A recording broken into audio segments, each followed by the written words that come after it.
মাজিদ আল্লাহর নবীকে অনেক নামে ডেকেছে, ইয়া আইয়ুহাল মুদাম্মিল, মুদাসসির, আছে না নাই? আল্লাহর নবী একজন নাম অনেক। আচ্ছা, আল্লাহর নবীর সাহাবী কোরআন মাজিদের নাম নাই? মুহাজির ও আনসার, তো তারা কি মুসলমান না? সূরা তাওবা 100 নম্বর আয়াত আল্লাহ বলছে মিনাল মুহাজিরিন ওয়া আনসার। তো মুহাজিরিন আনসার কে? নবীর সাহাবী, তো তারা তো মুসলমান। মুহাজির আনসার হলো কেন? কারণ তার এক্সট্রা একটা বৈশিষ্ট্য, যারা হিজরত করেছে আর যারা তাদের সহযোগিতা করেছে, মুহাজির আনসার সাহাবী, তারা কি মুসলমান না? তা তো মুসলিম। সাহাবী টাইটেল কেন দেওয়া হয়েছে? এটা বৈশিষ্ট্য। এটা কি? শোনেন ভাই, আহলে হাদিস এটা নাউন, এটা ইসম নয়। এটা নাউন বা নাম নয়, এটা কি? অ্যাট্রিবিউটস, বৈশিষ্ট্য, গুণ, সিফাত। এটা কি? এটা একটা বৈশিষ্ট্য। আমরা প্রত্যেকে মুসলমান, তবে আমাদের মানহাজ আহলুল হাদিস।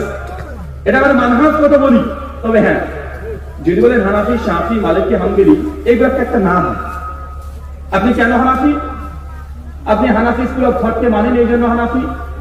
তাহলে আপনি নিজে হানাফি দাবি করছেন, উম্মতের মধ্যে একজন ইমাম আবু হানিফা একজন বড় মাপের আলেম, তার দিকে সম্পৃক্ত করছেন একটা মানুষের দিকে, উম্মতের দিকে। এটা আমরা আহলে হাদিস। আমরা কোন উম্মতের কোন ব্যক্তির দিকে কি নিসবত করে আমাদের নাম না, আমরা বৈশিষ্ট্য ব্যবহার করি। কি করি? কথা বলেন, কি করি? বৈশিষ্ট্য। দলিল সুনান আবু দাউদ, কিতাব সুন্নাহ, হাদিস না 4597, তিরমিজি 2173। আল্লাহ বলছেন, বানী ইসরাইল যেমন 72টি দলে বিভক্ত হয়েছে, আমার উম্মাত 73টি দলে বিভক্ত হবে।